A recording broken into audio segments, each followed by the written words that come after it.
Dear students, I am S.K. Pandey. I am BTech from IIT BHU.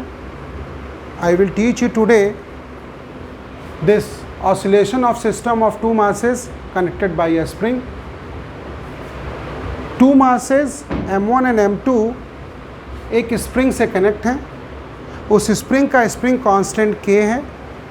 अगर हम इन दो masses M1 M2 को खींच के छोड़ें या कंप्रेस करके छोड़ें तो सिस्टम क्या करता है, सिंपल हार्मोनिक मोशन करता है. मगर ये हमको प्रूव करना पड़ेगा और ये हम प्रूव करेंगे कि सिस्टम सिंपल हार्मोनिक मोशन करेगा. और फिर हम इस सिस्टम का टाइम पीरियड और फ्रीक्वेंसी, टाइम पीरियड तो आ गया तो फ्रीक्वेंसी भी आ गई, टाइम पीरियड और फ्रीक्वेंसी निकालेंगे. और हम लोग रिड्यूस मास के कॉन्सेप्ट को भी डिस्कस करेंगे. तो मान लीजिए हम इस मास M1 M2 को मूव कराए ऐसे इस तरीके से, तो स्प्रिंग स्ट्रेच कर गई थी और स्प्रिंग में जो एक्सटेंशन था, टोटल एक्सटेंशन x था. तो मान लीजिए M1 मूव किया था x1 से, M2 मूव किया था x2 से, तो टोटल एक्सटेंशन द स्प्रिंग क्या हो जाएगा, x1 प्लस x2. ठीक, ओके. अच्छा, अब देखिए ये जो फोर्स, स्प्रिंग फोर्स होगा, इस M1 को इधर खींचेगा, M2 को इधर खींचेगा. ये फोर्स क्या है, इंटरनल फोर्स है. इस इंटरनल फोर्स के कारण इस सिस्टम का सेंटर ऑफ मास पूरे ऑसिलेशन में कभी भी शिफ्ट नहीं करेगा. इसका सेंटर ऑफ मास जान रहे हैं आप, बीच में कहीं आएगा. अगर M1 M2 इक्वल होते तो बीचों बीच आता, बीचों बीच नहीं आएगा. ये सेंटर ऑफ मास किसकी तरफ रहेगा, जो मास ज़्यादा रहेगा उसकी तरफ रहेगा. लेकिन overall centre of mass shift नहीं होगा. That is the main thing. अब देखिए टोटल एक्सटेंशन x बराबर x1 प्लस x2 है. I will see the force acting on the mass M1. तो जो फोर्स F लग रहा है M1 पे x1 के अपोजिट डायरेक्शन में है. So this F force is what, this force will depend not on x1, will B depend on x. क्योंकि एक्सटेंशन स्प्रिंग का अगर हम देखेंगे, इसके लिए देखेंगे तो एक्सटेंशन इस डायरेक्शन में हुआ है, फोर्स उसके अपोजिट है, इसलिए लिखेंगे माइनस k टाइम्स x. कुछ बच्चे मिस्टेक कर जाते हैं, इस फोर्स को माइनस k x1 सोचने लगते हैं. नहीं, the force will depend on the total extension the spring, that is x. तो F is equal to minus kx. x will be equal to x1 plus x2. अब देखिए यहाँ एक छोटा सा कॉन्सेप्ट, सेंटर ऑफ मास अगर आपको पता है तो आप तुरंत समझ जाएंगे. अगर आपको नहीं, अगर मान लीजिए आपको ये नहीं समझ में आ रहा है तो you can call me on this number.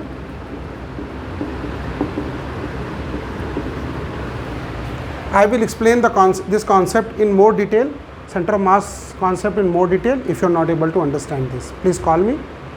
I will make another video on this. So see, this is, suppose कोई दो मास हैं Ma और Mb, पार्टिकल्स हैं A और B, जिनके मास हैं Ma और Mb, और उनकी पोजीशन है XA और XB. तो इस सिस्टम का सेंटर ऑफ मास क्या डिफाइन करती है, बिल्कुल बोर्ड लेवल है, सबने पढ़ा होगा. XCM क्या होगा, Ma XA डेफिनेटली किसी पोजीशन, किसी कोऑर्डिनेट ओरिजिन के रेस्पेक्ट में है, Ma XA plus MB XB upon Ma plus MB. अगर सिस्टम पर कोई एक्सटर्नल फोर्स नहीं लग रहा है, if system is not acted by an external force, और in other words if only internal forces acts, तो सिस्टम का सेंटर ऑफ मास शिफ्ट नहीं होता है. That is very simple concept. अगर आपको नहीं क्लियर है then you can call me, I will explain. See, delta XCM will be equal to 0. If we apply delta XCM तो Ma delta XA plus MB delta XB is equal to 0. Ma delta XA is equal to minus MB delta XB. तो क्या बोल रहा है, Ma into delta XA is in magnitude equal to MB delta XB. ये minus sign यही show कर रहा है कि एक फोर्स इधर था, एक फोर्स इसलिए था, उस कारण से ऐसी चीज़ आ रही है. तो अब देखिए मैग्नीट्यूड वाइज अगर आप देखेंगे तो Ma delta x is equal to MB delta XB. यहाँ मान लीजिए Ma की जगह M1 मास है, MB की जगह M2 मास है, और मैग्नीट्यूड वाइज अगर हम देखें तो डेल्टा XA क्या हो जाएगा, x1, डेल्टा XB क्या हो जाएगा, x2. तो magnitude wise M1 x1 will be equal to M2 x2. और अगर आप डायरेक्शन का ध्यान लिखेंगे तो M1 x1 बराबर माइनस M2 x2, लेकिन by magnitude wise M1 x1 बराबर M2 x2. यहाँ हम केवल मैग्नीट्यूड वाइज रिप्लेस करना है. तो यहाँ से x2 बराबर हम लिख सकते हैं M1 by M2 into x1. So F will be equal to minus K x1, और x2 की जगह लिख देंगे M1 by M2 times x1. तो I can write F is equal to minus K x1 common आ जाएगा 1 plus m1 by m2 times x1. F is equal to minus K m2 plus m1 by m2 into x1. तो this force on a particle is always mass times acceleration. m1 is the mass of this particle. Let us say acceleration of particle 1 is a1, that is equal to minus k m1 plus m2 x1. तो this acceleration will be equal to minus k m1 denominator में आ जाएगा m1 plus m2 by m1 m2 x1. I can right, इसको नीचे ला सकते हैं तो ऐसे लिख सकते हैं माइनस के upon m1 m2 upon m1 plus m2 into x1.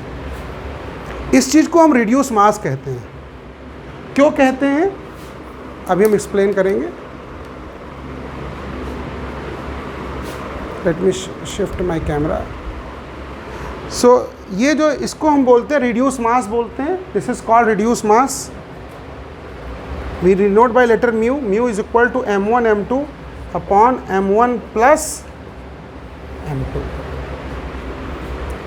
बस ये अब हम लोग अंतिम स्टेज पे पहुंच रहे हैं, टाइम पीरियड निकालने वाले.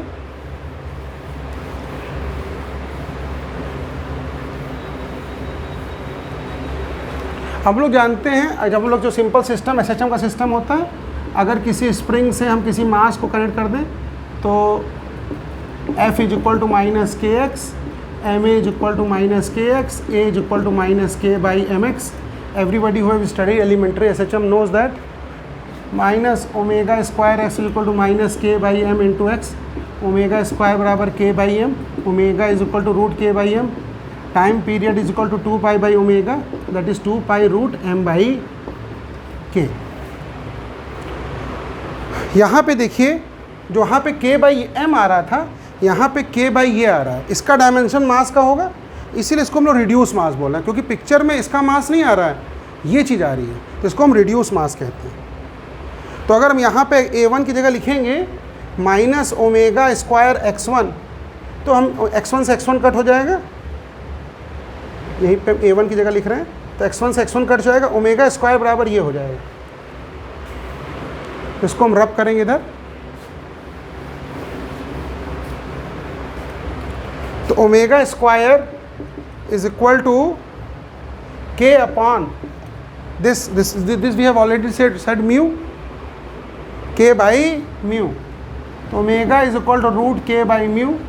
Time period is equal to 2 by omega, that is 2 pi root mu by k, where mu is equal to m1 m2 upon m1 plus m2.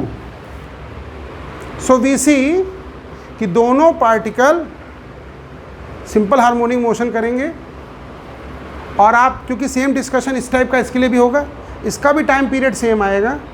Both particle will do this SHM of same time period, and the time period is 2 pi root mu by k, where mu is equal to m1 m2 upon m1 plus m2. I think आपको इस numerical में से clear हो गया होगा कि SHM दो particle को अगर स्प्रिंग से स्ट्रेच करके छोड़े तो सिंपल हार्मोनिक मोशन करता है, और उसका टाइम पीरियड ये होता है. और जहाँ पे mu m1 m2 upon m1 plus m2 है, इसको रिड्यूस्ड मास कहते हैं.